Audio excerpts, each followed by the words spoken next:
All right. Hi, welcome to my channel. Today, I have a very special interview. I have someone who's currently under quarantine in China, right outside of Hubei province. He's an American expat, and he's here. Say hi there. Hello, JT. Hey. So, first, I would say I'm not exactly quarantined, but that's also the status that a lot of us are in.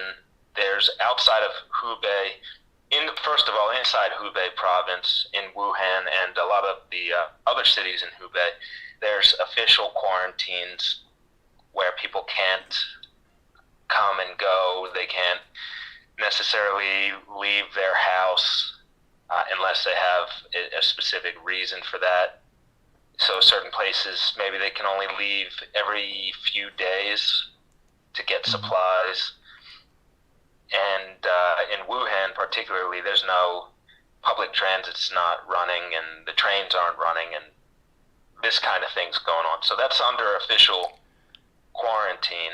And Okay. then there's other people in other places outside of Hubei or in Hubei, even that they're under real medical observation. So they're in a hospital somewhere where they're quarantined in that sense and Hmm. being observed in their medical condition. So there's a couple different, I guess there's different meanings of that word, but what I can tell you is all throughout the country from the people that I know here, my contacts in the country, and also from my experience in my city, is that there's a lot of quasi quarantines all throughout the country, different levels of restriction and limitations on movement all throughout the country. So it's not just limited to that Hubei province or the 60 million uh, headline number that maybe you heard, Yeah, that's what I which is wanted to. under the official quarantine. That's what I like to clear up because what we've been hearing is, I think it was last figure I heard was 140 million under quarantine, which sounds like a ridiculously high number. So I just wanted to, I did want to talk to you so I could clear up some information and actually talk to somebody who's over there right now, and instead of getting it, secondhand through social media or through the news. So, Sure. yeah, Yeah, so I think there's a lot of variation. There's a certain amount of variation depending on where you are, your province, your city, and what levels of restriction they're putting on you. So the quarantine in Chengdu, which supposedly there's a quarantine there now. I don't know though. I don't know that much about that particular city, but hmm I don't know that that quarantine, quote unquote, is the same as the quarantine in Wuhan. I doubt it is that restrictive. But what I can tell you is where I'm at, there's increasing level of restrictions as the days have gone by. oh, Um, so starting, I think 26, the January the 26th was when they announced Wuhan's quarantine. Um, and I think so. Initially, we still have public transit that runs here. We still have the ability to hail a taxi or get a Didi, which is like Uber or Lyft, hmm and we still have the ability to go outside to a degree, but actually that's become much more restrictive as well as time went on. okay. So So, the first regulation that they put in place was for people to wear masks, of course, everywhere when they go outside, so which is very necessary. yeah, I got you. Go ahead. At what point there did you start to notice that things were changing, where it went from just, regular everyday life to this is something growing and getting bigger? I remember maybe early January or it's mid January, there was already a report about a virus in Wuhan, which at the time that I read the story, I didn't really think it seemed that remarkable. Because it was reported as 100 something cases at that time. Yeah. And in China, that's a And drop in the that might bucket. have been a BBC article, was the first one.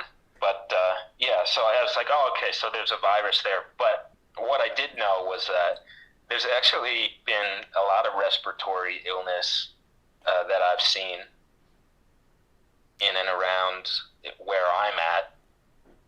Okay. And that was even before the announcement of this virus. There's just a lot of people that had respiratory illnesses. Mm-hmm.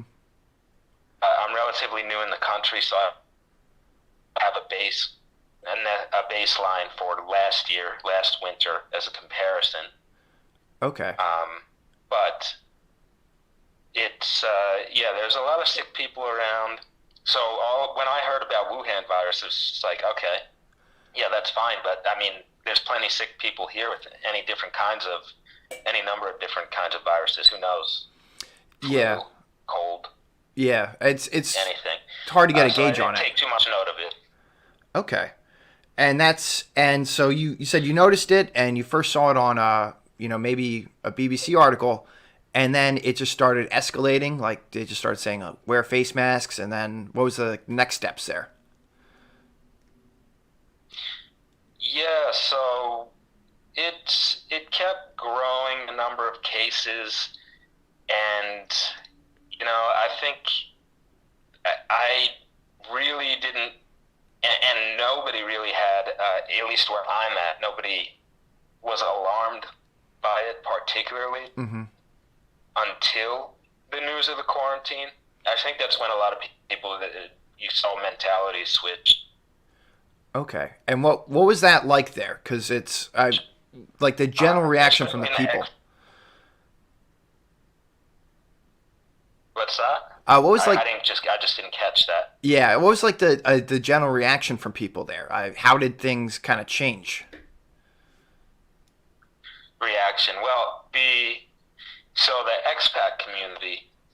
I think of expats as being a little bit reckless sometimes. They're adventurous people, put it like that.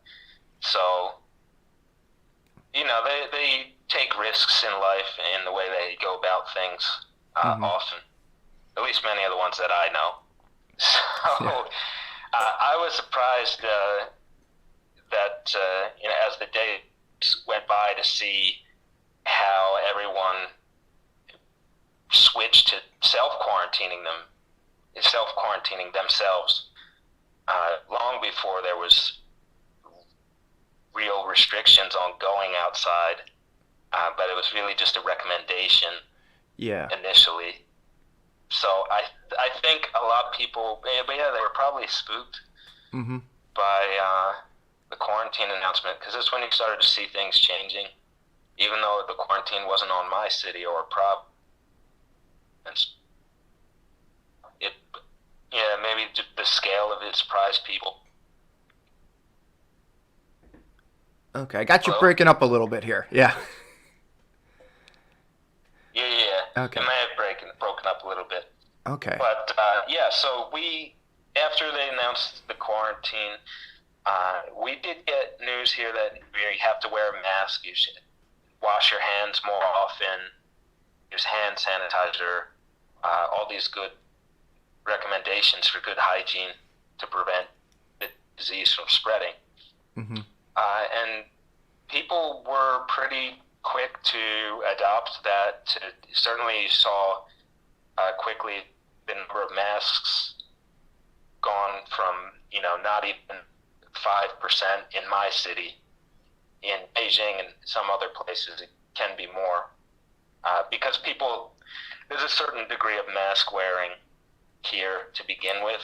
Yeah. Because the air quality can be pretty tough, pollution.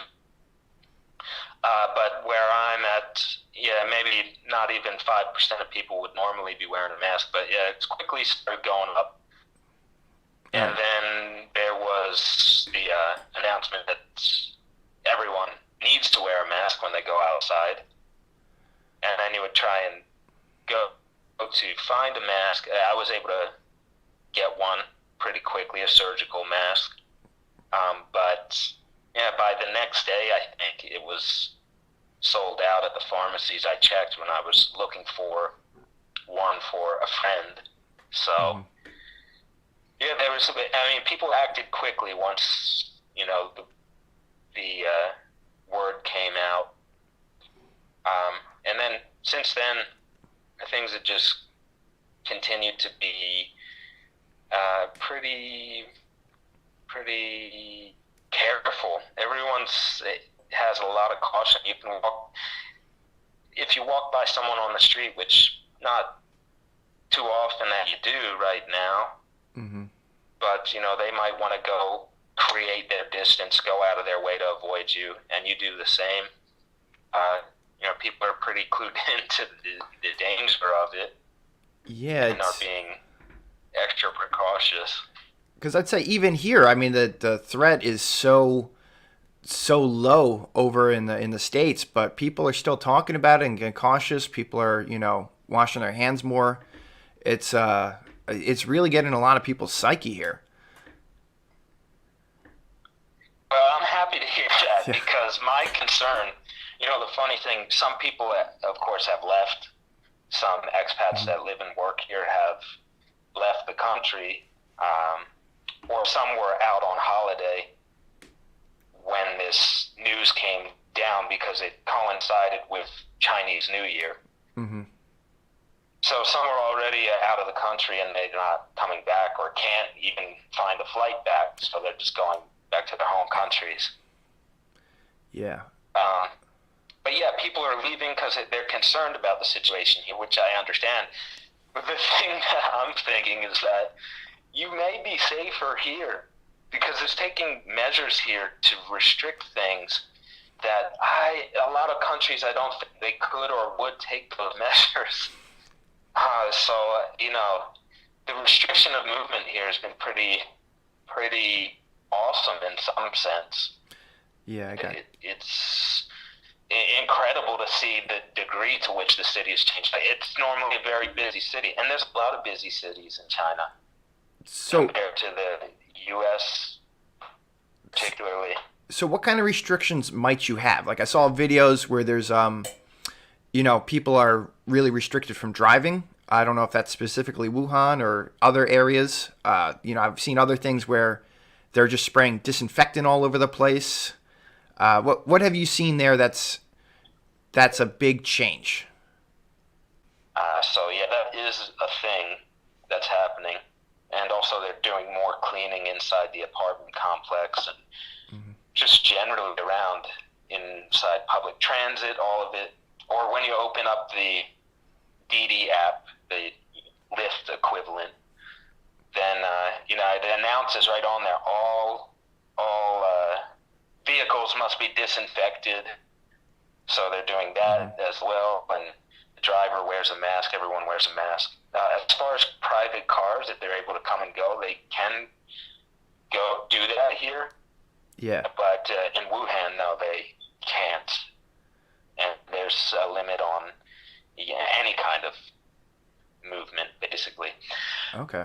But what I can tell you here is that, so talking about quasi-quarantine, the first thing was, and maybe it was a couple weeks ago or a week and a half ago, probably not even a couple weeks, but walking outside, you had,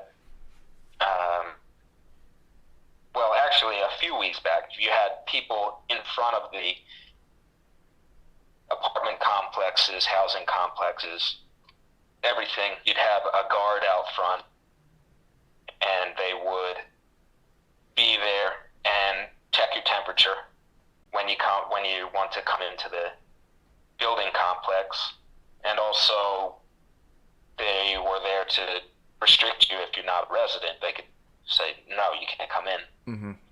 So that wasn't just gated communities, but actually it was everywhere. Yeah. So I walked around noticing that. That was one of the first surprising things I noticed, because I saw a couple people get into arguments, and I didn't know what they were saying, but they were arguing with the guard in front of housing complexes, and I could only gather at that time that they weren't being allowed in, probably because they weren't a resident. They couldn't prove they were a resident. Mm-hmm. And then I did get word that, yes, indeed, you shouldn't be going to other housing complexes, apartment complexes, if you're not a resident there. And you shouldn't be having guests and all this. Okay. And so, yeah, that was one of the early restrictions. Yeah, it's an interesting point you made there that China has the ability to do this, without getting tied up in the courts or whatnot. Yeah. Now, I don't know if this is going too far. Do you know if it's having any kind of real effect, or is that just too soon to tell? Is it affecting slowing the spread of it? Yeah. Well, yeah, it's hard to tell because there's a lot of unknown variables. Yeah. I think so. I can only presume that it would be spreading a lot faster if you didn't have this restriction. People aren't going outside. They're not gathering. All the restaurants are closed. Yeah. The workplaces are closed. Well, that was so the first thing that they did was extend Chinese New Year. So maybe as a background, I should explain. Chinese New Year is this extended holiday, and so people have off for a while. Now, some places would have 2 weeks off, even. So, depending on your job, your industry, would vary how long you'd have off. But it's a long holiday. Yeah. And so the first thing they did was announce they're going to extend the holiday so people didn't rush back to work. And they extended it first to February 2nd, and then depending on your province, it's been, it was extended beyond that to February 10th, and some places, I think, February 17th. Mm-hmm. So, people have been relieved from work duties for a long time. They haven't gone into work, and they're trying to let all the unknown suspected cases come to fruition and get detected and get treatment before it spreads. So not having them walk around in public, because it's believed that this is contagious before you show symptoms. Whereas a lot of illnesses, it's not contagious until you're showing symptoms. But because this can be before you show symptoms, it's a heightened level of It's incredibly sneaky on this. I've heard it takes 2 weeks to actually show symptoms, and then you might have this thing for 2 weeks before you even get over it. So it's a nasty virus from everything I've been hearing. I guess a lot of people are, they're holed up in the house. They're bored. They got a lot of delivery coming to the house. What are you doing for fun right now? Yeah, so I had KTV night at home, which is your karaoke. Okay. Yeah, put the music on, sing, share the video, our group chats, have different group chats going on through your cell phone with your friends. You entertain each other. I just can't see each other in person. You share jokes and other things that are going on. So you do that kind of stuff. I got a lot of reading in, practicing also my Chinese language skills. Have an online tutor for that. It's a lot of time freed up. And then some work from home as well, which is what I'm going to continue to do next week. Okay. So, yeah, I'm not too unsatisfied. My apartment's very clean, relatively. It's a good incentive. Compared to my baseline, so, yeah. Got things organized. Yeah. So it's a lot of good that's coming out of it. Okay. Opportunities to focus in different ways Yeah. and just recalibrate. Yeah. Well, from what I'm hearing, China's going to have another baby boom in 9 months. Yeah, well, they don't have the same one-child policy anymore, Yeah. and well, that's one thing that I noticed in China. It's surprising that I saw a lot of young kids around on the street and such. Is there anything Yeah. else we should know about China? What's going on with all this? Yeah, I would watch what happens in the next week or two pretty closely. I'm watching it myself because a lot of people are going to be going back to work on Monday, and they've been off work for a while, which controlled the spread of this. And so now they're going to be going to work. Hopefully, most of those cases, or even all of the cases that were out there, and the suspected cases have been detected in that long break period. Because people coming and going wherever they went, you're always getting temperature checked when you go into your housing complex, when you go on public transit, when you go shopping at the supermarket, you get this temperature check. So, I mean, they probably have detected most cases, all cases, ideally, by this point. Mm-hmm.